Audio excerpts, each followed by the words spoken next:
Jaylon Johnson, one of the best mic'd up segments you will see, and also now he's mic'd up with us. All here on the Insiders, Tom Pelissero and Ian Rappaport. Man, thanks a lot for being here. You guys were the only team in the NFL that already did your mini camp last week. So how you living right now? You got a little extended vacation here. Yeah, no, I'm living good, man. Just out in Vegas, got right back to work, just trying to train and keep pushing my body and getting right. So you guys, Jaylon, have been through an offseason. Now you got a new coaching staff. Obviously, last year did not go how anyone in Chicago wanted. Been through it all thus far. What have you felt about this new coaching staff as it pertains to just turning you guys around and getting things in the right direction? I think really just setting a new tone, and I feel like for me it's even hard to say because I feel like every staff has come in and try to set a new tone and establish a new way of doing things. But I think the biggest thing that I've been able to see, feel, and take away, even just talking to the guys, is really just the details, the little things, kind of just pushing the new standard. And I think they're not coming off of it, and that's good. I feel like for us too, we need that as a young team, gaining certain vets. I mean, of course, we got some vets up front on the O-line, but really everywhere else, we're a pretty young team. So I think just having that accountability, having that staff that's going to come in and really show us the way and almost pull us along, and not just, okay, guys, let's go at your own pace, but no, like grabbing our hand, it's like, no, let's go. This is the way that you want to go about playing football. And I mean, Dennis Allen, Al Harris, I mean, Ben Johnson, they coordinated, played, done all of it really at the highest level. So I think for us, it's one of those things where we can trust them, and we really just got to be coachable and then go out there and execute. I don't think anything that they'll do or not do is going to hurt us. I think for us, it's really just going out there and execute, trusting them, trusting what they say, and going out there and playing our best ball. So for the past few years, you were going against Ben Johnson's offenses in Detroit. He's a guy who will literally run anything. He'll throw the ball to an offensive lineman. Yeah. He'll fake a stumble. You've seen it all with him. Now that he's in the building with you every day, are there things, is there a little bit of byplay between you guys? Are you trying to either give him ideas or pick up on some of the things he's been doing against you guys for years?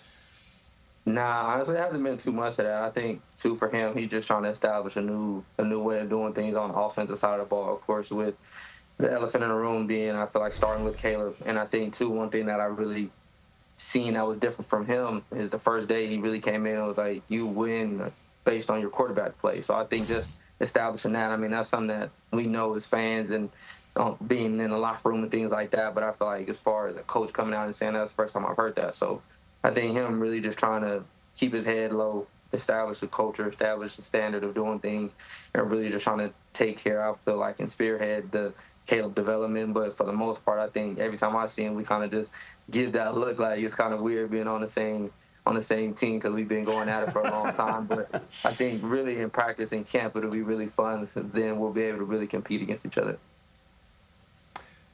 So, Jaylon, you mentioned Caleb, and obviously so much of what happens to the Bears this year is going to be centered around the quarterback, as Ben Johnson tells you guys early and often. So tell us about it. What has Caleb been like? How has he grown a little bit from what was a, trying at times but also impressive at times rookie season last year? Honestly, I feel like, and it's funny because I've been talking to like my friends and family and things like that about it, but I feel like it's hard to go from being a Heisman Trophy winner and being able to play a certain style of ball to now last year, of course, not having the structure that was necessary to get him excelling in the right direction, and then now coming in and having a true offensive mastermind. It's going to take some time. It's going to be new. It's going to be different, of course. I'm not an offensive guru, so I can't speak to too much, but I know the changing of the stance, the changing them more under center, the different ways of doing things, I know that we didn't do last year, and that I would say he hasn't done too much really in his career. But I would just say it's going to take a lot of learning, and I think he's willing to learn. I think he's really coachable. And, again, it's going to be uncomfortable because it's going to be different. But I think he's definitely has everything that he needs to have as far as the physical makeup, the mental makeup.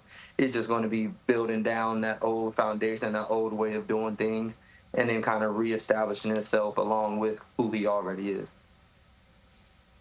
So you're out there in Vegas. You're still training. Hopefully you're getting to unwind a little bit, too. But you also did something cool last Friday, your third annual charity golf tournament. Tell me about it.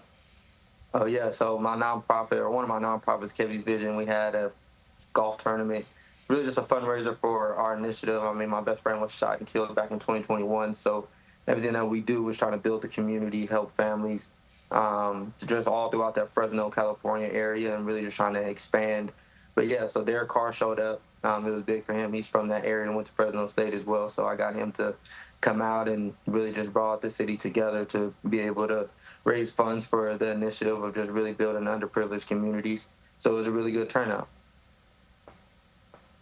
Awesome. Looks very cool. That's great that you spend so much time giving back to your community. And No look, doubt. I played golf today. I always support golf, so your head is in the right direction. We appreciate you a shirt or something. Yeah, I will happily wear it, and I will make a mess of my golf course as I usually do. Better than what he's wearing now. I got you. I appreciate very mean, but not totally wrong. Jaylon, thank you very much for joining us. Man. Really appreciate your time. Enjoy Vegas and have a good training camp. I'm sure we will both be heading out to Chicago to see you sooner rather than later. Oh, yeah, no doubt. I'll see you guys soon.